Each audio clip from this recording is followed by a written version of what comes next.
오늘 말씀은요, 마태복음 8장 1절에서 4절 말씀으로 중심으로 내가 원하노니 라는 제목으로 잠깐 말씀을 나누도록 하겠습니다.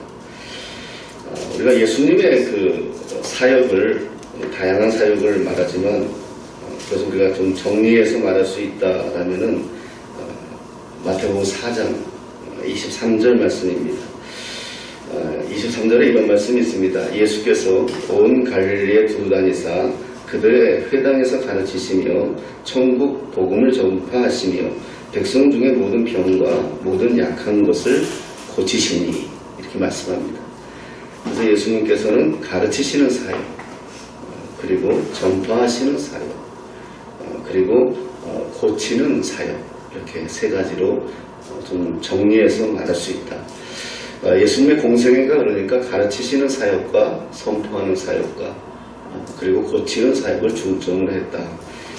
5장은 우리가 산상수훈이라고 이야기하죠.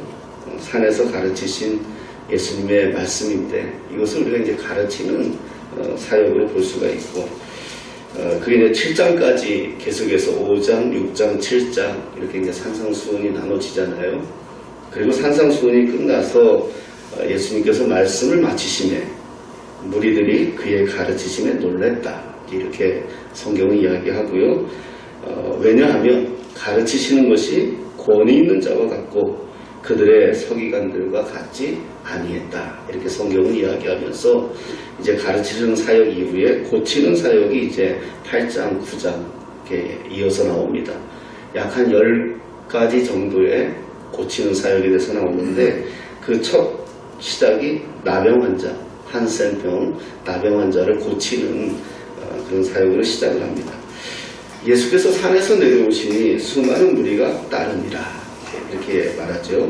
그리고 한 나병 환자가 나와 저람이 이르되 주여 원하시면 저를 깨끗하게 하실 수 있습니다, 이렇게 고백합니다. 나병 환자, 우리 배경을 좀 알아야 되는데요. 당시에 나병 환자가 판정이 되면 성에서 쫓겨나죠. 성에서 쫓겨나고 가족하고도 떨어져 살아야 됩니다. 또 가지고 있는 모든 권리는 다 박탈이 됩니다. 그 배경은 율법에 의해서인데 그 이유는 하나님께 저주를 받았다라는 그런 내용들을 가지고 있습니다. 그래서 자기는 부정하다. 그래서 성 안으로 들어올 수 없지만 혹시나 들어와야 될 상황이 된다 그러면 사람들이 자기한테 오는 것을 못하게 하기 위해서 나는 부정한 사람입니다, 이렇게 외치면서 다녀야 돼요. 부지불식간에 그 나병 환자하고 이렇게 몸을 부딪히면 나도 같이 부정한 자가 됐다, 이런 율법의 의미가 있어서 이스라엘 사람들은 엄격하게 그것을 나눕니다.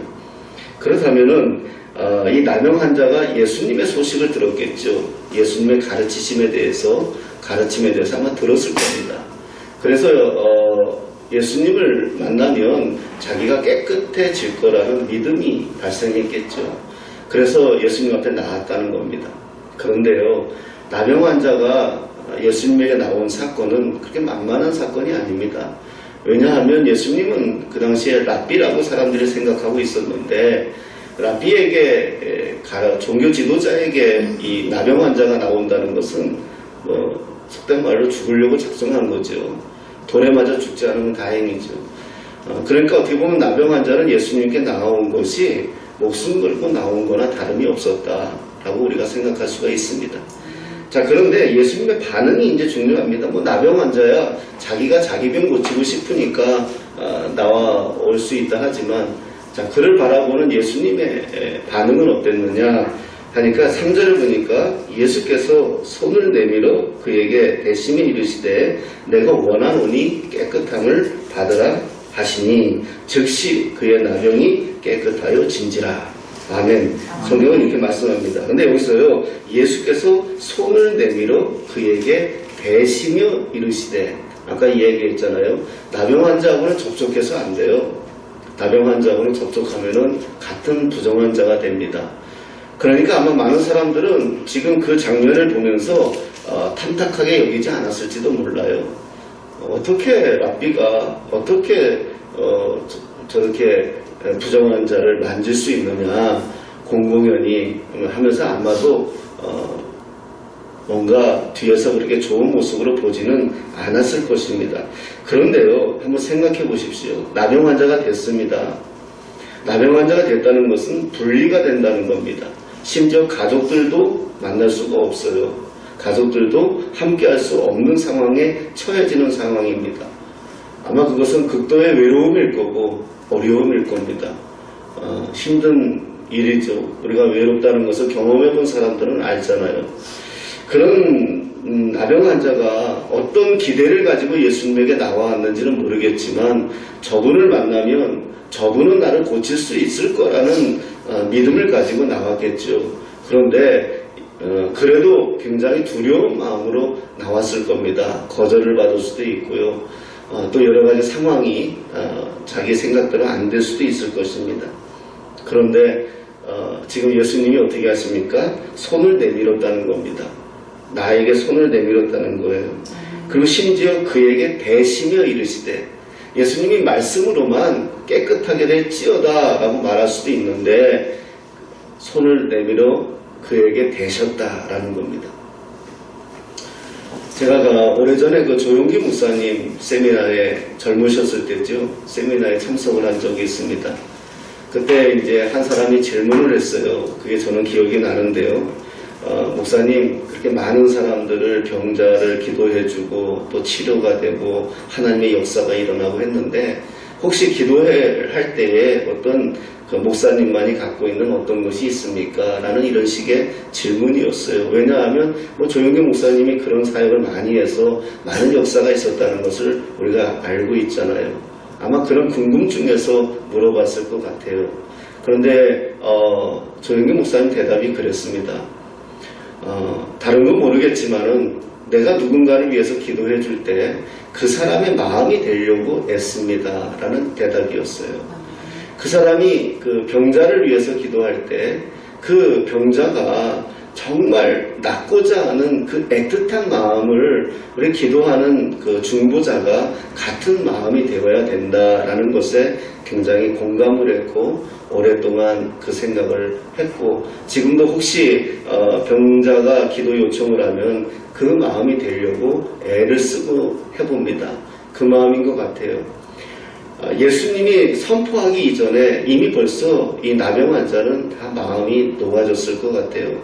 아무도 자기를 돌보지 않고 아무도 자기를 사람 취급하지 않는데 자기를 향하여 손을 내미신 것도 기적인데 나의 몸을 자기 몸을 만지면서 다가오시는 예수님에게 아마 이 나병 환자는 엄청난 마음에 벌써 은혜를 받았을 것입니다.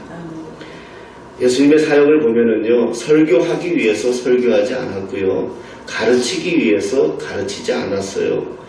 무엇보다 무슨 말씀이냐 하면 무엇보다 그 영혼을 참 사랑했다라는 것을 볼 수가 있습니다. 지금 이 시대에 얼마나 좋은 설교자도 많고요, 얼마나 좋은 설교가 참 많습니까? 또 얼마나 좋은 분들이 참 많습니까? 그런데 정말 중요한 거는요, 사랑하는 사람이어야 된다는 것입니다. 예수님의 마음으로, 예수님의 시각으로 정말 영혼을 사랑하는 마음, 이것이 바로 서기관들과 같지 아니함 일러라 라는 말씀의 응답이다 라고 생각합니다. 우리가 설교도 하고요, 우리가 기도도 하고 우리가 많은 주의 일을 합니다. 그런데 주의 일을 하기 위해서 주의 일을 하는 사람들이 아니고요, 우리는 하나님의 사랑에 감격해서, 하나님의 사랑에 감동해서, 하나님이 그 영혼을 너무 사랑하기 때문에 우리는 그 역할을 중간에서 감당하는 사람들이다 라는 것입니다. 오늘 예수님의 그 모습을 우리가 봅니다. 내가 원하노니 깨끗함을 받으라 하시니 즉시 나병이 깨끗하여 진지라. 예수님께서도 당부도 잊지 않으시죠. 여기서도 중요한 게 뭐냐 하면 당시에 나병 환자가 내가 치료를 받았다라고 생각이 들면은 제사장에게 찾아가야 됩니다. 예물을 가지고 찾아가서 제사장이 살피고 그리고 이 사람은 나병 환자에서 완전히 치료함을 받았습니다 라고 선포를 해야 가족에게 돌아갈 수가 있거든요. 이게 당시의 율법입니다. 그러니까 예수님이 그것도 당부를 하는 내용이 나옵니다. 삼가 아무에게도 이르지 말고 다만 가서 제사장에게 네 몸을 보이고 모세가 명한 예물을 드려 그들에게 입증하라 하시니라. 예수님은 율법을 완성하러 오셨다, 폐하러 오신 것이 아니고 완성하러 오셨다라는 말씀을 우리가 알고 있잖아요. 이렇게 예수님은 작은 것까지도 우리가 정한 법을 그렇게 허물시는 분이 아니신 것을 알 수가 있습니다. 이것이 바로 사랑입니다. 하나님의 사랑이고 우리 인간, 죄된 인간이 지어놓은, 만들어놓은 어떤 것도 하나님은 함부로 허물지 아니하신다. 그러면서 그것을 지켜내시고 이루어내시는 하나님인 것을 우리가 볼 수가 있습니다. 하나만 더 마지막으로 보고 마치면은요, 제가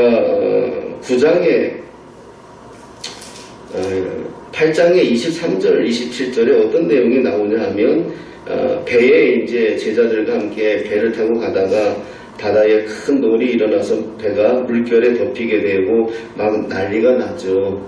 그럴 때 예수님은 주무셨다라고 성경은 이야기하는데 제자들이 나와 깨우며 이르되 주여 구원하소서 우리가 죽겠나이다 할 때 예수님께서 어찌하여 무서워하느냐 믿음이 작은 자들아 라고 하시면서 바람과 바다를 꾸짖으니 바다가 잔잔해졌다 이렇게 해서 이분이 도대체 어떤 분일까 이제 이런 내용이 있습니다.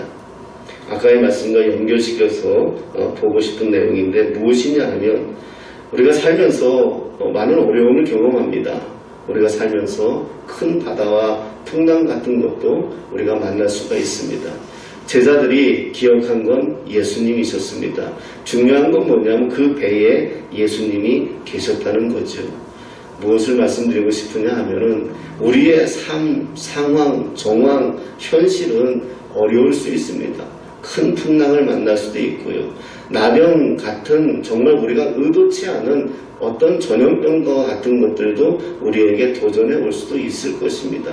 그런데 이들이 성공한 건 무엇입니까? 예수님을 기억했다는 것입니다. 그리고 예수님께 나아갔다는 것입니다. 중요한 것은 예수님이 그 배에 함께 타고 있었다는 것입니다. 지금 저와 여러분들이 속한 공동체, 가정, 여러분 자신, 삶에 예수님이 동행하고 있습니까? 예수님이 같이 계십니까? 이게 중요합니다. 내가 아무리 무엇을 할지어도 정말 중요한 것은 지금 내가 예수님과 동행하느냐. 9장에 이 8장 마지막 절에 귀신 들린 자 이야기가 나오는데 정말 귀신들도 예수님을 압니다. 그런데 이들은 예수님을 믿지 않죠. 우리가 말할 수 있는 건 무엇입니까? 우리는 예수 믿는 사람들입니다. 그분과 동행하십시오. 그분을 홀로 두지 마시고 그분과 함께 하십시오. 그분은 문둥병도, 그분은 태풍도, 그분은 귀신도 그분이 다 제하여 주시고 영원히 우리와 함께 하신다는 것을 다시 약속하는 이 말씀을 받아들이시고 정말 우리가 예수님의 사랑의 메신저들이 되어서 정말 예수님의 사랑으로 이 세상을 녹이는 저와 여러분 다 되시기를 예수님의 이름으로 축복합니다. 아멘.